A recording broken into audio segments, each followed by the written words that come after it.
On l'entend des fois, hein, c'est que ce serait bien qu'ils aient pas d'enfants. Oh, comment ils vont s'en sortir, quoi. Je me suis aperçu assez rapidement que la différence, c'était pas tant dans le comportement des gens. La différence était dans la représentation qu'on en avait. Les personnes déficientes intellectuelles ne peuvent pas avoir d'enfants. Le deuxième préjugé, c'était, oui, mais ces gens-là, s'ils ont des enfants, ils seront handicapés. D'accord. Les personnes déficientes intellectuelles qui ont des enfants, peut-être que leurs enfants ne naissent pas handicapés, mais ils deviennent. Bon, d'accord. Ils naissent pas handicapés, ils deviennent pas handicapés, mais avec des parents comme ça, on est malheureux. Parce que nous, la première chose qu'on voit, c'est oups, toutes les difficultés, on se dit, oh là là, qu'est-ce que ça va donner? Tous, nous avons nos représentations, tous, nous sommes un peu apeurés de voir des gens handicapés avec de tout petits, de tout jeunes enfants fragiles. On a par exemple une dame déficiente intellectuelle qui a une estime d'elle-même assez dévalorisée et qui parfois a cette illusion qu'avoir un bébé, enfin, ça va faire en sorte qu'elle est comme tout le monde. Alors elle y croit. On peut discuter avec elle, elle y croit. Elle est convaincue de ça. Alors quand le bébé arrive, assez rapidement, elle s'aperçoit que ça n'a pas changé grand-chose. C'est-à-dire, c'est pas parce qu'elle a un bébé, qu'elle pousse dans la rue avec une poussette, que les gens ne la regardent plus comme une personne handicapée, comme quelqu'un qui n'est pas compétent. Et donc une personne handicapée, elle est regardée à travers ce prisme du handicap, mais pas à travers le prisme de la personne qui tout d'un coup souffre de cette question de la parentalité. Et c'est là où il y a une inversion, parce qu'on dit une personne handicapée vraiment a beaucoup du mal à élever bien l'enfant. C'est sûr, dans cette société où elle se trouve isolée.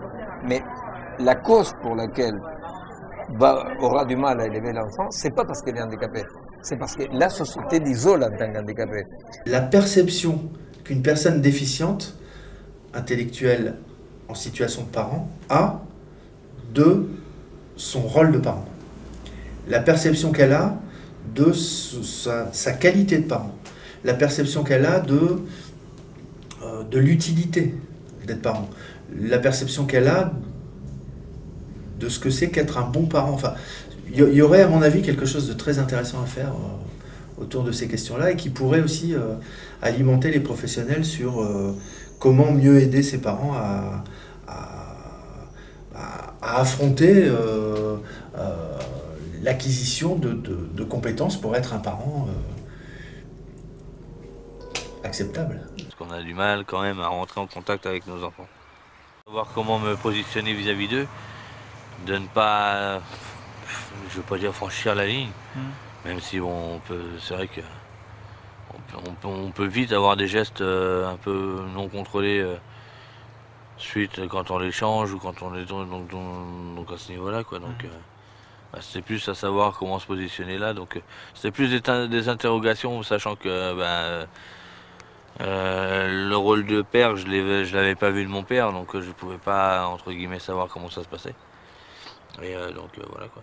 On va aider l'enfant à grandir, certes il est dans une famille, mais quand la famille a des difficultés, c'est compliqué de considérer la famille. On va considérer l'enfant, le travail avec la famille, c'est difficile. L'enfant devient un symptôme, donc il faut l'enlever, mais si on ne travaille pas avec ce qui fait problème, hein, qui peut être effectivement la difficulté des parents, on n'y arrive pas.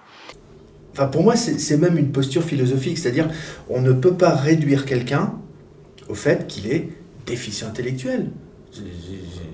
Il n'est pas que ça quand même dans la vie. C'est un garçon, c'est une fille, enfin, il a plein d'autres choses. Enfin, je sais pas, ça plairait à qui d'être réduit à une caractéristique de sa personnalité? Moi, si on me réduisait à un grand à cheveux longs, je trouverais que c'est un peu sévère. J'ai d'autres défauts.